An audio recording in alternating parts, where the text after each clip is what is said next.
사랑하는 영락교회 지체들에게 주 안에서 평화 인사를 전합니다. 오늘은 2023년 6월 14일 수요일입니다. 오늘의 묵상 본문은 역대하 21장 1절로 20절까지의 말씀입니다. 오늘 본문 말씀 21장 1절부터의 말씀은 이렇게 시작합니다. 여호사밧이 그의 조상들과 함께 누움에 그의 조상들과 함께 다윗성에 장사되고 그의 아들 여호람이 대신하여 왕이 되니라. 왕이 되던 해는 주전 848년이죠.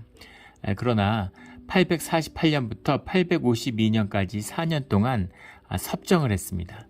사실상 이제 집권 5년 차가 되는데 이제 단독으로 왕이 되는 거죠.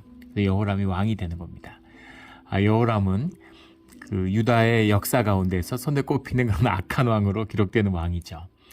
아달랴와 결혼한 아달랴와 결혼한 건 아버지 여호사밧의 이제 뜻이었겠죠. 그 시대에. 이 아달랴는 아합과 이제 이세벨의 딸이죠. 이 아달랴를 통해서 이스라엘의 우상 숭배, 바알 숭배가 유다에 퍼지게 되는 이제 그 문을 연 그 계기가 된 왕이 여호람이었다라는 겁니다.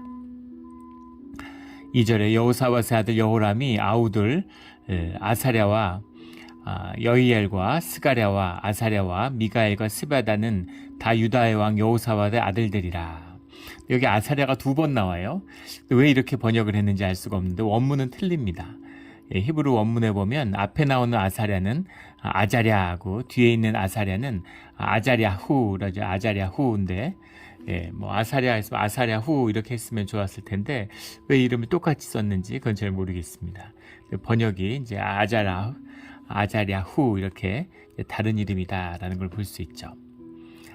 3절에 그의 아버지가 그들에게 은금과 보물과 유다 견고한 성읍들을 선물로 후히 주었고 여호람은 장자임으로 왕위를 주었더니, 그러니까 장자에게 승계를 했는데 다른 왕들에게도 이제 보물과 견고한 성읍들을 나누어 줬다. 왕위 승계에 분쟁을 막으려는 이유도 있을 것이고 또 아들들이니까 자기 이제 유산들을 후하게 물려주려는 뜻도 있었겠죠. 4절에 여호람이 그의 아버지의 왕국을 다스리게 되어 세력을 얻은 후에 그의 모든 아우들과 이스라엘 방백들 중 몇 사람을 칼로 죽였더라. 여호람이 세력을 얻은 후에 왕권을 장악한 후에는 그의 모든 아우들과 이스라엘 방백들 중 몇 사람을 칼로 죽였다. 그래서 왜 죽였을까? 폭군이었기 때문에 그랬을 수 있겠죠. 자기 형제들인데, 피를 나는 형제들인데 형제들을 다 죽였다는 거죠. 왕권을 강화하기 위해서 자기 왕권에 대한 잠재적인 위협으로 이제 여겼을 수도 있고. 그리고 또 하나는 이유는 우상 숭배를 반대했기 때문이다라는 이제 그 해석도 있습니다. 그 이유는 뭐냐면 13절에 보면 내 아비의 집에서 너보다 착한 아우들을 죽였으니 이렇게 이야기하고 있거든요.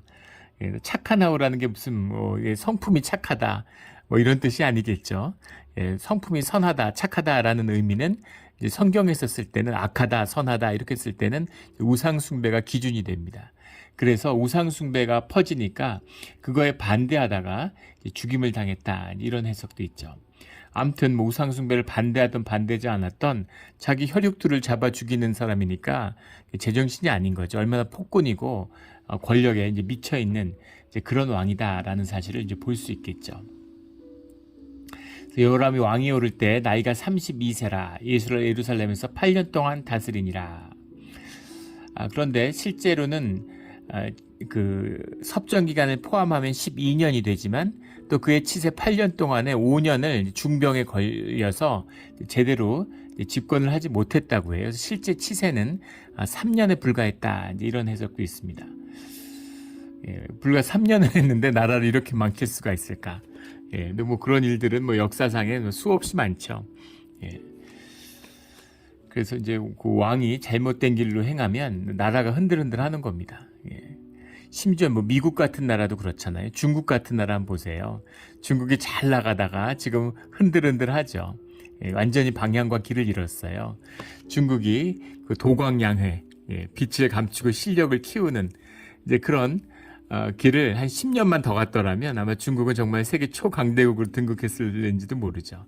근데 너무 발톱을 이제 일찍 드러냈다. 미국하고 막 극한적인 대립을 하고 있는데 중국의 앞날이 이제 밝지 않겠죠. 예, 그런 거. 또 미국도 대통령이 바뀌는 거에 대해서 나라가 확확 달라지잖아요. 다른 나라가 되는 것 같아요. 예. 그 트럼프가 대통령이 된 다음에 막 인종주의 같은 거를 뭐 함부로 뭐 이렇게 막 이런 게 뭐 직접적으로 내세우진 않았다 하더라도 그런 걸 용납하는 듯한 이제 그런 모습들을 보이니까 미국 사회가 굉장히 이제 폭력적인 모습들을 보여줬죠.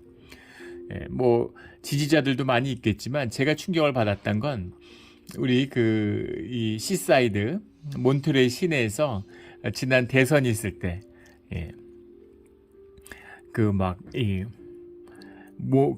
막 수염 기르고, 예, 트럭 같은 거 타고, 막 성조기들 잔뜩 매달고, 총 들고서 행진하는 걸 봤어요. 예, 선거 이제 한 며칠 전이었던 것 같은데, 굉장히 충격을 받았습니다. 몬트레이고, 또 여기가 캘리포니아인데, 야, 저런 일이 있을 수가 있구나. 예, 총 들고, 성조기 들고 행진하는 백인들이. 그래서 야, 분위기가 이렇게 달라질 수가 있나 이런 생각이 들었습니다. 근데 또 싹 사라졌죠. 내년 대선 때 또 나타날는지 모르겠는데 사회가 극단적인 막 대결로 치닫고, 예, 그리고 심지어는 이게 국회의사당이 점거되고 폭도들이 거기서 막 총격전이 나고 세계의 비웃음거리가 됐죠. 미국이 민주주의의 종주국 같은 그런 느낌이었는데 세상에 조롱을 받는 그런 걸로 급전직하는 걸 봤습니다. 예, 막 선거에 불복하고, 예, 전직 대통령이 기소되고 이런 모습들을 보게 되는 것이죠. 예. 무슨 뭐 민주당이 잘했다, 뭐 공화당이 어떻다 이런 얘기가 아니에요. 예. 한 명의 지도자가 그 나라에 끼치는 영향이 얼마나 큰가라는 걸 이야기하는 겁니다. 예. 더 말해 뭐 하겠어요. 북한 같은 나라 보십시오. 예. 김씨 왕조가 3대를 하니까 전체 인구의 절반이 굶주리는 공산주의를 했기 때문이겠습니까? 일당 독재 때문이겠습니까? 예, 뭐 중국만큼은 아니더라도 베트남 같이는 살 수 있을 것 같은데 북한이 어떻게 저렇게까지 퇴락하고 저렇게 가난하고 비참한 나라가 됐을까? 근데 같은 민족으로서 정말 가슴이 아프죠. 예, 베트남 수출의 절반을 한국 기업들이 감당하고 있다고 그래요. 한국의 한 기업이 전체 수출의 25%를 감당한답니다. 예, 그런데 만약에 북한에 투자할 수 있고 북한에 개방되어 있다면, 예, 그런 기업들이 베트남에 투자하겠어요? 당연히 북한에 하겠죠. 예, 그런데 북한이 이제 그 체제의 경직성, 예, 정말 엽기적이잖아요. 그런 것 때문에, 예, 그때 이제 국제기구의 발표를 보니까 세계 200개국이 넘는데 그 중에서 집단 아사, 사람들이 때로 굶어 죽는 정말 비참한 일이죠. 21세기에 사람들이 때로 굶어 죽는다는 게 말이 됩니까? 그런 나라가 한 20여 개국 되는데 그 중에서 내란이나 무정부 상태가 아닌데 사람들이 집단 아사가 일어나는 나라는 북한이 유일하다는 겁니다. 그게 정말 학정이 폭정이 호랑이나 점연종보다 무섭다라고 하는 조상들의 이야기가 이제 사실인 거죠. 얼마나 이 통치라고 하는 것, 이것이 이제 무서운 것인가 하는 걸 보여주는 거죠. 이 권세가 사실은 영적이기 때문이에요. 삶에 단순한 무슨 행정부나 국가를 운영하는 그런 게 아닙니다. 국가 전반에 끼치는 정신적인 영향력이 굉장히 크기 때문이죠. 그 지도자가 잘못되면 사회가 퇴락의 길로 접어들고 마는 거예요. 근데 그런 일들이 이제 유다에서 일어났다라는 것이죠. 6절에 보면 그가 이스라엘 왕들의 길로 행하여 아합의 집과 같이 하였으니 그가 여호와 보시기에 악을 행하였다. 여호와 보시기에 악이다라고 분명히 이야기하는 거죠. 아합의 집과 같은 이스라엘 역사 가운데서 하나님이 제일 미워하는 게 아합인데 유다 왕국에서 아합의 길을 행했다라는 거죠. 근데 어떻게 이렇게 아달랴의 영향력이 강했을까? 예, 아달랴하고 부부가 사이가 좋았던 것이죠. 예. 아달랴하고 사이가 나빠서 둘이서 산이 안 산이 그랬더라면 좀 나았을까요? 예, 부부가 화합하고 부부가 하나 되는 것이 뭐가 나쁜 일이겠습니까? 근데 그것이 아달랴비 아합과 이세벨의 뿌리라는 것이죠. 예. 이제 그런 비극적인 간신나라 충신 뭐 이런 이야기처럼 안 좋은 일에 열심을 다한 그런 여호람이었다. 그러니까 이게 사실은 어떤 본능을 다스려야 되는데 자연스러운 겁니다. 자신의 어떤 욕망, 욕심 이런 거에 눈이 멀어서 거기에 먹혀버린 거죠. 무력에 권력욕에 먹혀버린 겁니다. 그러니까 막 형제들도 다 죽이고 뭐 이런 일들이 행해지는 거죠. 7절에 여호와께서 다윗의 집을 멸하기를 즐겨하지 아니하셨음은 이전에 다윗과 더불어 언약을 세우시고 또 다윗과 그의 자손에게 항상 등불을 주겠다고 말씀하셨습니다라. 등불이라는 건 니르라는 말인데 네르라는 게 원형이죠. 영어로 하면 램프입니다. 말 그대로. 이 성경에서 등불이라는 건 생명의 상징이죠. 생명을 상징하는 거예요. 그래서 다윗과 사무엘하 7장에 나오는 주님의 약속이잖아요. 다윗과 맺은 다윗의 후손들을 버리지 않겠다고 하신 그 약속 때문에 그래서 이 집안은 사실 아합의 집안, 오므리의 집안처럼 멸망했어야 되는데 하는 짓은 똑같았지만 다윗을 봐서 그래서 멸망시키진 않으셨다라는 겁니다. 주님의 신실함을 말씀하고 있는 거죠. 여호람만 보면 우리 그런 거 많잖아요. 우리 신앙생활 하다 보면 정말 축복의 가정, 축복의 사람들이 있습니다. 축복의 가정이 있어서 정말 형통의 길을 걷는 분들을 드물지만 간혹 보게 돼요. 그런 분들이 그분이 물론 신실한 그 신앙인이기 때문일 수도 있지만 때문이기도 하겠지만 그 이제 부모의 기도가 그 자녀들을 감싸고 있는 겁니다. 기도가 쌓여서 그 언약 가운데 있는 축복의 자녀들이 있는 것이죠. 그래서 뭐 그렇게 뭐 신앙인의 열심인 것 같지도 않고 그렇게 훌륭한 신앙인 같지도 아닌데 그 신앙 삶 가운데 그런 주님의 축복이 함께해요. 이것이 이제 언약의 비밀입니다. 우리가 그 언약을 받고 살아가는 거죠. 이 언약을 꼭 붙들어야 돼요. 주님이 신실한 분이기 때문에 어려움 가운데 힘든 일 가운데 그 언약을 붙들고 주님께 나가는 것입니다. 그러려면 언약을 받아야 되겠죠. 주님께 받은 언약, 이 축복의 언약을 자자손손이 누리는 그런 우리 모두가 되기를 주의 이름으로 축원합니다. 자녀들이 이제 대학 가고 이러니까 교회 안 다닌다고 걱정하는 이제 그런 뭐 권사님들 뭐 이렇게 집사님들 뵙게 됩니다. 그런데 저는 그런 분들한 말씀을 들을 때마다 아무 걱정하실 필요가 없다고 이야기해요. 부모가 믿었던 그 하나님의 자리를 한번 떠나는 겁니다. 그리고 나의 하나님, 나의 재단을 쌓는 이제 그 순간을 맞이하게 되는 것이죠. 근데 자녀가 그렇게 방황할 때 그 자녀의 삶을 지켜주는 그것이 부모의 기도예요. 그래서 자녀가 교회 안 나오는 게 문제가 아니라 그 부모가 자녀를 위해서 기도하지 않는 게 문제인 겁니다. 자녀의 삶이 부모의 기도로 지켜지고 그 기도와 부모의 신앙이 진실했다면 자녀는 반드시 주님을 만나게 되어 있습니다. 이것이 주님의 분명한 약속이고 인도하심인 거죠. 그래서 정말 여호람이 하는 짓만 보면 오므리의 집안처럼 끝장을 냈어야 되는데 주님이 그렇게는 하지 않으셨다라는 거죠. 8절에 여호람 때 에돔이 배반하여, 배반한다는 얘기가 계속 나오는데 배반이라는 게 이제 파샤라는 거죠. 반란이죠. 반란이 계속 일어난다는 겁니다. 주님의 통치가, 주님의 권위가 함께하지 않으니까, 그러니까 원색적인 권력만 남으니까 힘이 있는 자들이 싸우는 거죠. 주님께 의지하고 주님의 도움이 없이 이런 욕심과 탐욕으로 나라를 다스리는데 나라가 잘 될 것 같죠. 잘 되겠습니까? 탐욕과 욕심으로 회사 같은 걸 하면 잘 될까요? 돈 벌려고 하면 돈이 잘 벌릴까요? 그러면 세상 사람들이 다 부자 됐겠죠. 그렇게 해서 부자도 되지 못한다는 겁니다. 이게 망하는 길인데 잘 되는 길처럼 오해하는 것이죠.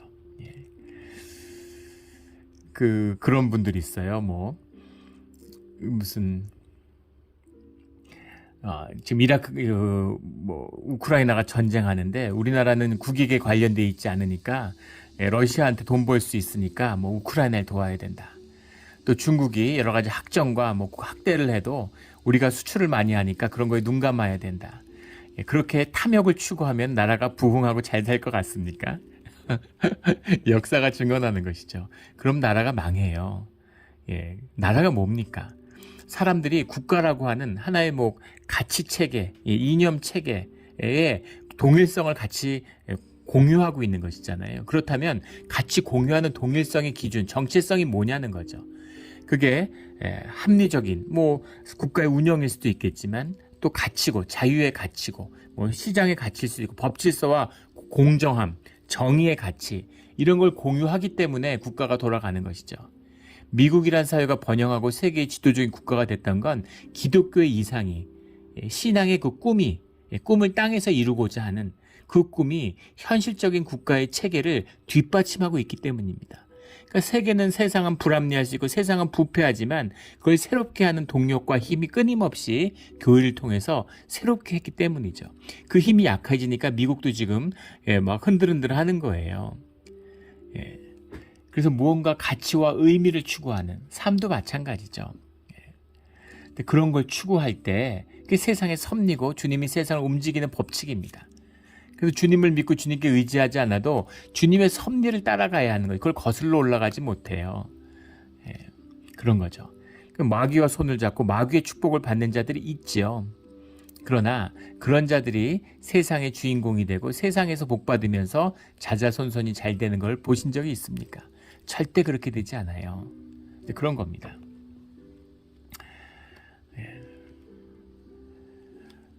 그래서 그 여호람의 시대에 배반들이 계속 일어나는 거죠. 통치가 이제 분열하고 왕국이 분열하는 겁니다. 요즘 시대도 그런데 하물며 중세나 고대 시대는 어땠겠어요? 무슨 통신이 있습니까? 인터넷이 있습니까? 뭐 전화기가 있나요? 사람들의 가치 동맹이 더 견고해야 되는 것이죠. 그 동맹 체계죠. 모든 국가의 핵심적인 그 운영이 동맹 체계로 이루어지는데 자기 형제들을 칼로 죽이는데 방백들을 잡아다 죽이는데 동맹 체제가 유지가 되겠어요? 백제의 멸망 같은 거죠. 백제가 사실은 굉장한 국가죠. 우리가 이 삼국사기와 김부식의 또 그런 그 제도 사학에 갇혀 있어서 그러는데 고대의 그런 근거들을 보면 백제는 굉장한 나라였습니다. 근데 허무하게 신라에게 무너지게 되죠. 그 황산벌 전투에서 백제가 5,000명밖에 군대를 동원하지 못해요. 결사대를. 근데 사실은 대부분의 군대들로부터 등져 있는 거죠. 호족의 연합체인데 지방 정권들이 전부 다 등을 돌린 겁니다. 학정 때문에 또 사치하고 뭐 이런 것 때문에 왕이 마음에 안 드는 것이죠. 평양성이 무너지고 고구려가 망한 다음에도 안시성 같은 경우 요동성 이런 성들은 한 세대가 지날 때까지 건재했어요. 지방 정권들은 살아있는 거죠. 로마가 멸망한 다음에도 로마가 그날로 망한 것처럼 우리가 역사책에서 배우는데 그렇지 않죠. 로마의 많은 왕국, 고트족이 로마를 점령한다고 하면 고트 왕이 섰지만 이탈리아를 지배한 게 아닙니다. 지방에 있는 귀족들과 호족들이 다 그 나라를 움직이고 있는 거죠. 그래서 고트가 로마화되는 겁니다. 하지만 그걸 로마 제국이라고 부르지는 않죠. 그런 것처럼 왕권이 무너지니까, 왕권이 흔들리니까 그 연합을 이루어내는 이 화목이 깨지니까 급격히 이제 약화됐다라는 걸 볼 수 있는 겁니다.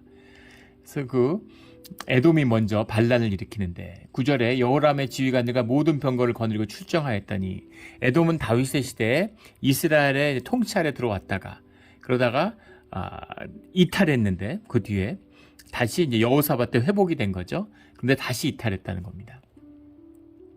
그래서 그 전쟁이 일어났는데 직접 왕이 출정할 정도였으니까 얼마나 심각한 반란이고 국운을 건 싸움이었다라고 봐야 되겠죠. 심각한 겁니다. 에돔의 반란이 심각한 것일 수도 있고 또 유다가 그만큼 약화된 것일 수도 있죠. 자기 둘 다겠죠. 자기를 애워싼 에돔 사람과 그 병거의 지휘관들을 쳤더라. 이렇게만 써 있으니까 이게 무슨 말인가 이렇게 보이는데 지금 유다가 전쟁하러 나왔는데 포위가 됐다는 거예요. 그래서 포위가 돼가지고 밤에 일어나가지고 밤에 포위가 돼가지고 밤에 싸웠으니까 아주 절박한 싸움 가까스로 탈출했다는 겁니다. 에돔과 싸웠는데 에돔에 포위됐는데 제대로 싸우지도 못한 거죠. 제대로 싸웠으면 전열을 갖춰서 낮에 싸우지 밤에 포위가 됐겠어요. 그러니까 뭐 군사 운영도 안 되고 엉망진창인 것이죠. 그래서 일방적인 패배, 자기 목숨만 건져서 탈출해서 돌아왔다 이런 얘기입니다. 에돔이 반란을 해서 성공을 하니까 너도 나도 반란을 일으켰겠죠.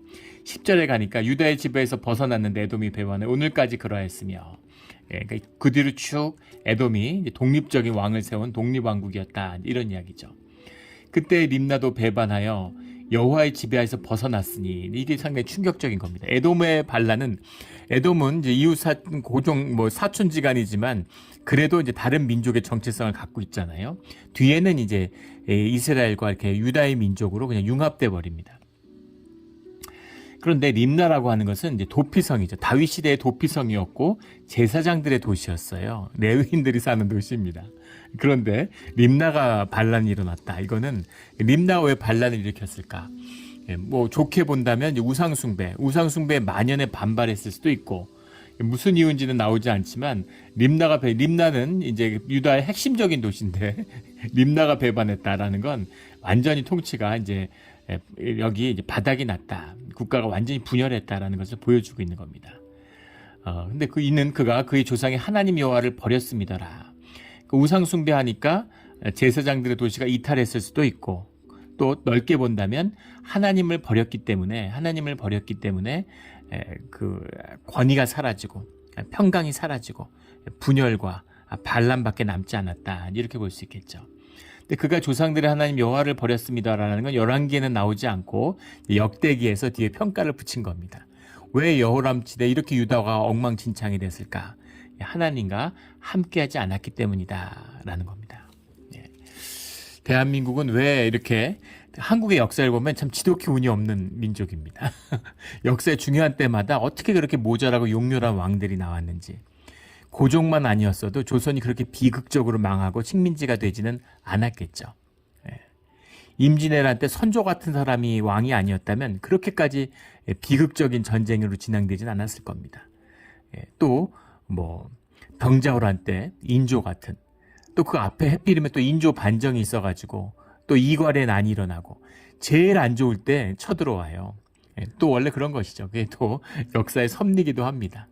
근데 항상 용렬한 왕이 있을 때 국난이, 또 세계적인 정세가 어려울 때 그런 어려운 왕이 나오는 거죠. 그런데 이상하게도 해방 이후에는 또 운이 좋습니다. 계속 운이 따라요. 그런데 이렇게 지독히 운이 나쁜 나라가 왜 지독히 운이 좋은 나라가 됐을까? 우리 예전에 우리 주일 설교에도 나눈 적이 있는데, 제헌의회 때 드렸던 나라의 의회를 여는 제헌의회의 그런 처음에 의회를 여는 개회날, 대한민국이 세워지는 날이죠. 예배를 드렸어요. 기도를 하고 대한민국을 주님께 드렸습니다. 저는 그게 대한민국의 운명을 바꿨다고 믿고 지금도 대한민국의 긍휼과 주님의 자비가 함께하는 이유라고 봅니다. 선교에 쓰임받고 교회에 부흥이 있고 교회의 역할이 있었죠. 또 그 약해지고 타락하니까 나라가 어렵습니다. 어지러워요. 그러나 근본적으로는 대한민국을 주님께 올린 그 한 번의 예배가 대한민국의 운명을 바꿨다고 믿습니다. 그런 것이 다윗의 언약같이 이렇게 내려가는 것이죠. 주님의 은혜가 있어야 하는 것입니다. 국가든 가족이든 개인이든 그 은혜가 없이는 생명이 없는 것이죠. 11절에 여호람이 또 유다 여러 산당에, 그러니까 그 역사가 지난 다음에 이제 바벨론 유세에서 돌아온 그 에스라와 같은 사람의 관점, 그 눈으로 유대의 역사를 다시 복귀했을 때 유다의 흥망성쇠가 사실은 하나님 여호와께 달린 것이었구나라는 것을 알게 되었다라는 거죠. 이걸 알아야 되는 거죠. 뭘 열심히 한다고, 뭘 잘한다고 되는 게 아니죠. 내가 열심히 한다고 잘 됐으면 세상에 안 되는 사람이 어디 있겠어요. 다 잘 되지. 근데 그게 안 된다는 걸 아는 것이죠. 우리 사업하는 분들은 그런 걸 더 크게 느끼시잖아요. 그 어려운 일을 당하고 막 사기도 당하고 힘든 일도 있고, 근데 자꾸 이제 커지고 잘 되는 거죠. 더 어려워질 때는 특별한 실수도 잘못한 것도 없는데 계속 쇠락하는 겁니다. 일본 같은 나라 보세요. 일본이 미국과 필적할 만한 팍스 자포니카를 연다고 떠들썩했는데 30년째 깔아앉고 있죠. 아무도 이유를 100가지를 설명하는 이유가 있지만 아무도 본질적인 이유를, 왜 그전엔 그렇게 일어났다가 그렇게 깔아앉는지 이유를 모르는 겁니다. 그게 역사의 섭리인 것이죠. 그 섭리가 주님의 손에 달려있다라는 겁니다. 11절에 이렇게 유다 왕국이 무너지고 어려워진 이유가 뭐냐면, 여호람이 또 유다 여러 산에 산당을 세워 예루살렘 주민으로 음행하게 하고 또 유도를 미혹하게 하였으므로, 음행하게 하고라는 것 리필형이라고 하는 사역형 동사입니다. 그러니까 적극적으로 산당을 세우는 것. 아버지 여호사밧은 산당을 철거하려고 했지만 철거하지 못했어요. 근데 이것은 철거하지 못했다, 철거하지 않았다가 아니라 산당을 세워서 음행을 하게 했다라는 겁니다.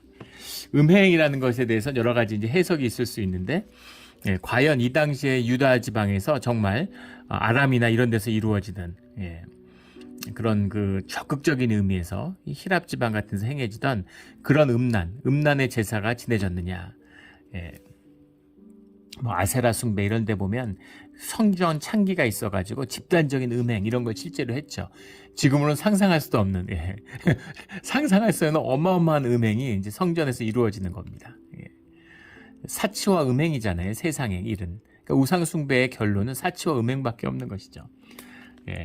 근데 그렇게까지 불과 몇 년 사이에 여호사밧 시대에서 그렇게까지 무너졌을까? 에 대한 이제 의문이 있는 거죠. 음행하다라는 것은 이제 여호와의 신부가 이스라엘이잖아요. 그러니까 다른 우상을 섬긴다는 것 자체가 남편이 있는데 바람을 핀다. 그래서 음행이라고 하는 것이죠. 그래서 우상 숭배를 음행이라고 하기 때문에 우상 숭배를 했다. 그런 뭐 후대에 가서 나타나는 그런 식의까지 뭐 유아를 이제 죽이는 유아 살해라든가 인신공양. 또는 뭐 집단적인 성전 음행 뭐 이런 것을 이제 하지는 않았던 것으로 이렇게 봅니다. 그러나 우상 숭배가 퍼뜨리는 그런 일들이 여호람 시대에 일어났다라는 거죠. 이 아합과 오므리 시대에 이스라엘은 여호와의 숭배를 이탈해서 바알을 주신으로 섬겨요. 완전히 무너지는, 영적으로 완전히 바닥을 뚫고 내려가는 그런 모습을 보여주는데, 그 이세벨의 딸이 이제 결혼을 해서 아달랴하고 이제 같이 공동 통치를 하니까 이런 일이 유다에서 벌어지고 있는 거죠. 이것이 이스라엘과 화목하고 정말 그 기가 막힌 전략이잖아요. 그 아람을 견제하고 그랬던 여호사밧의 결정이 이런 참담한 비극을 악한 씨를 뿌려가지고 이제 악한 열매가 나타나게 되는 거죠. 12절에 선지자 엘리야가 여호람에게 글을 보내서 이르되 왕의 조상 다윗 하나님 여호와께서 이같이 말씀하시기를 내가 내 아비 여호사밧의 길과 유다 왕 아사의 길로 행하지 아니하고 오직 이스라엘 왕들의 길로 행하다 유다와 예루살렘 주민들의 음행하게 하기를 아합의 집이 음행하듯 하며 또 내 아비 집에서 너보다 착한 아우들을 죽였으니 여호와가 내 백성과 내 자녀들과 내 아내들과 내 모든 재물을 큰 재앙으로 치시리라. 여호람이 죄의 대표인 거죠. 백성과 자녀와 아내와 모든 것이 너의 재물과 모든 것이 주님의 재앙을 받게 된다. 영적으로 묶여있기 때문에 여호람의 죄가 모두의 죄인 겁니다. 또 모두의 죄가 여호람의 죄인 것이죠. 그 잘못을 주님이 말씀으로 분명히 전했다라는 겁니다. 그런데 엘리사도 아니고 엘리야가 글을 보냈다. 여기에 대해서 이 엘리야가 우리가 알고 있는 아합 시대의 그런 믿음의 영웅, 하늘에 승천한 그 엘리야냐, 엘리사의 스승 그 엘리야냐, 아니면 또 다른 그냥 동명이인의 엘리야냐, 이런 논란이 있습니다. 다수설은 그 엘리야가 맞다는 것인데 거기에 대한 그 이론도 있어요. 왜냐하면 열왕기상 3장에 보면 11절에 그 여호사밧이 그 이스라엘의 선지자를 찾을 때 엘리사를 만나게 되죠. 사람들이 예전에 엘리야가 있었는데 지금은 엘리야가 없어서 엘리사를 찾게 되는 그런 이야기가 나옵니다. 그런데 그런 것 때문에 여호사밧이 엘리사를 찾아갔는데 지금 여호람 때 엘리야를 편지가 왔다는 게 이제 말이 되냐? 근데 사실 이게 시간적으로 그렇게 긴 차이가 나지 않습니다. 그리고 엘리야를 찾을 수 없었던 엘리야가 본격적인 활동을 엘리사에게 넘겨주고 은퇴했다는 의미지 그때가 꼭 이제 하늘에 승천했다 이런 의미로 보지 않을 수 있는 거죠. 시간적으로 보면 엘리야가 살아있다고 하는 것이 그렇게 이상한 건 아니에요. 그래서 이제 다수설은 그게 바로 우리 엘리야 아합 시대의 그 엘리야다 이제 그렇게 보는 것입니다. 근데 뭐 누구든 그게 그 엘리야든 아니든 그게 중요한 게 아니라 주님의 말씀이 이제 증거되었다는 것이죠.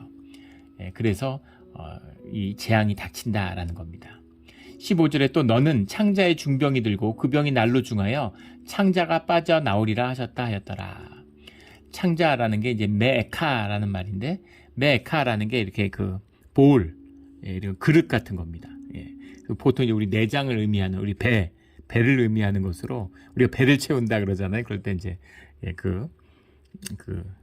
이제 창자라고 해서 우리 창자를 채운다 뭐 이렇게도 얘기를 하기도 하고 예전에 그릇이라는 것인데 우리 이제 장기를 의미하는 것으로 창자라고 해석을 했어요.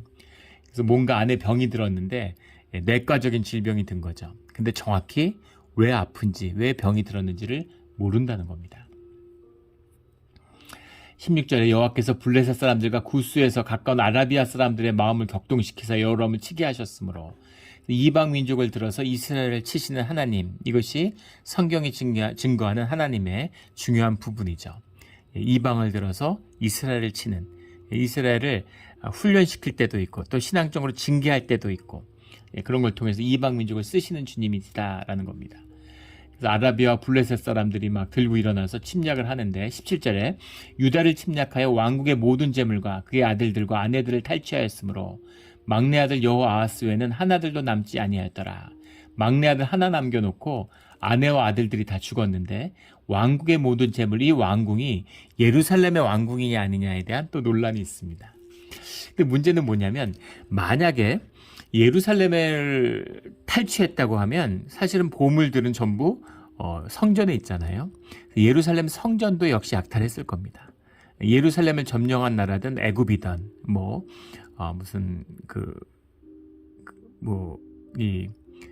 어떤 나라든 아수르든 전부 페르시아든 전부 다 예외 없이 당연히 왕궁의 보물들이 성전에 있는데 어떤 나라도 마찬가지죠. 성전을 약탈하는 겁니다. 근데 성전에 대한 약탈의 이야기가 없어요. 그리고 성전을 약탈했다고 하면 이건 굉장한 사건입니다. 유다의 역사에서 이거보다 중요한 사건은 없죠. 성전이 무너졌다. 이건 어마어마한 사건이에요. 그런데 이제 그런 기록이 없는 것으로 봐서 예루살렘이 무너졌던 것은 아니고 뭔가 별궁이든가 아니면 지방의 궁성이든가 요새 도시든가 이제 그런 왕자들이 사는 그런 도시들이 유린당했다. 예루살렘을 제외한 다른 도시들이 다 유린당했다. 국토가 그런 의미일 것이다 라고 보는데 설득력이 있죠. 근데 또 한편 보면 왕궁의 모든 재물과 그의 아들들과 아내들을 탈취하였으므로 아들들과 아내들 가족이 다 몰살당하고 왕의 재물을 다 뺏길 정도라면 정말 무지막지한 패배잖아요. 완벽한 패배인데 그런 패배가 예루살렘 궁을 점령하지 않고서 가능하겠느냐 이런 이제 반론이 있는 것이죠. 그런데 아라비아와 블레셋에서 반란이 일어나서 예루살렘 성전을 쉽게 무너뜨렸다? 그건 아닐 것 같습니다. 왜냐하면 그 뒤에 심지어 로마의 치하에서 유대가 반란을 일으켰는데 예루살렘이 그 예루살렘을 공방에서 뺐는데 3년이 걸렸어요. 그 당시 로마가 최대 제국이고 로마의 4개 군단을 동원해갖고 예루살렘을 포위했는데 공성을 하지 못해가지고 3년 동안 굶어 죽을 때까지 기다리는 거지. 식량이 떨어질 때까지. 그런 걸 봤을 때 예루살렘은 천연의 요새 도시잖아요. 예루살렘을 점령한다는 세계 제국이 아니고 예루살렘을 점령한 나라는 없습니다. 애굽도 마찬가지고 로마든 아수르든 다 세계를 제패한 나라들이 이제 예루살렘 성을 쳤죠. 그래서 아라비아와 블레셋의 반란이 예루살렘을 점령했다라는 건 좀 설득력이 떨어집니다. 이걸 침략해서 만약에 예루살렘을 점령했더라면 그랬더라면 당연히 성전도 약탈했을 것이고 성전을 약탈했더라면 성경에나 또는 여타 무슨 그 고대 유대사 같은 이 요세푸스의 그런데 기록이 안 됐을 리가 없죠. 그래서 예루살렘이 점령된 것은 아니라고 보는 것이 맞을 것 같습니다. 근데 막내 아들 여호아하스만 살아남았는데 다음 시대 왕이 되는 거죠. 여호아하스라는 이름이 22장에 가면 아하시아라고 나와요. 아하시아와 여호아하스는 이제 같은 왕입니다. 같은 이름이죠. 근데 같은 이름이에요. 여호아하스라는 게 예호바하즈라는 말인데 그건 이제 YHVH죠. 야훼를 말하는 거죠. 야훼와 아하즈라는 말이 이제 홀드, 붙잡는다, 포제스 이런 말입니다. 야훼 아하즈예요. 그 여호아하스입니다. 여호와가 붙잡았다 이런 이야기죠. 근데 그 순서를 뒤집은 게 이제 아하시아가 됩니다. 아하지아가 되는 거죠. 아하시아. 여호와가 붙잡았다. 붙잡았다 여호와가. 이게 사실은 이 순서를 뒤집는 건 히브리에서 아무 차이가 없어요. 그래서 여호아하스나 여호시아나 같은 이름이다라는 걸 이제 보게 됩니다.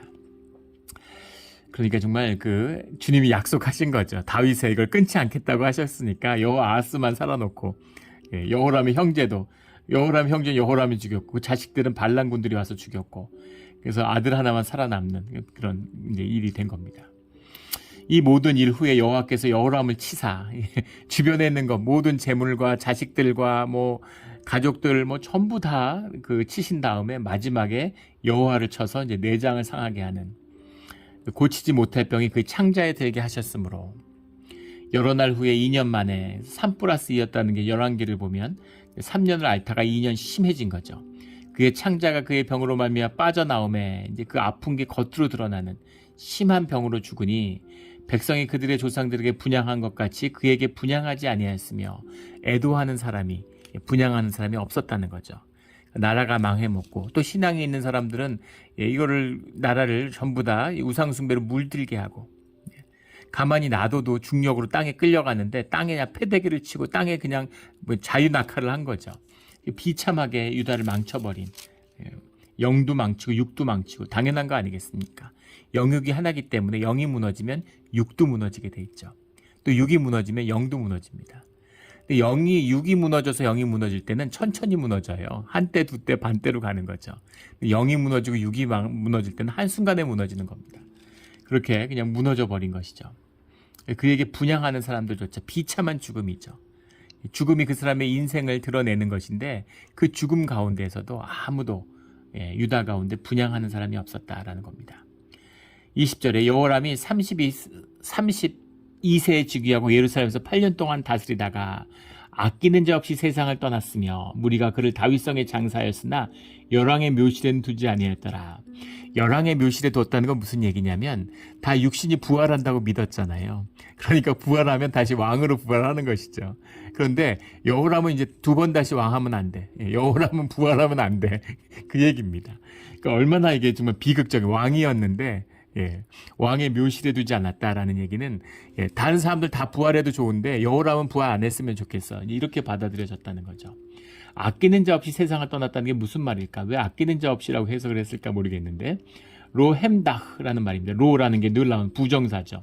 햄다흐라는 말이 이제 헤메드라는 말이 원형인데, 헤메드라는 말은 뭐 desire, 뭐 delight 이런 기쁨, 또 regret 이런 뜻이 있습니다.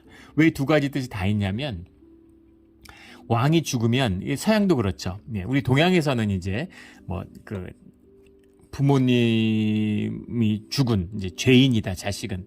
그래서 상복을 입고 굉장히 슬퍼하고 애도하는데, 이제 그 서양의 이제 기독교 전통도 그렇죠. 왕이 죽으면 축제죠.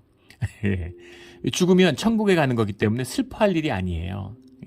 슬퍼할 일이 아니기 때문에 왕이 죽으면 그 사람은 천국 갔으니까 기쁜 일이고, 또 새 왕이 돼서 주님의 새로운 왕이 됐으니까 축하할 일인 거죠. 그래가지고 그 중세 같은데 기독교의 전통 가운데 있으니까 왕이 죽으면 막 사람들이 환호성을 지르고, 물론 죽는 순간 그 앞에서 슬퍼하는, 애도하는 것은 있지만 사람들이 다 환성을 지르고 축제가 열리는 겁니다. 그게 헤메드의 뜻이에요. 그래서 사실은 딜라이트, 기쁨의 뜻이 들어있는 것인데, 기뻐하는 자 없이 세상을 떠났다는 건 뭐냐면 우리 느낌으로 하면 해석을 잘 한 거죠. 슬퍼하는 자, 애도하는 자, 그런 자가 없었다. 그런 자도 없이 떠났다라는 거죠. 그래서 그의 죽음, 그의 인생이 완벽하게 최악이었다라는 겁니다. 이것이 이제 악의 끝입니다.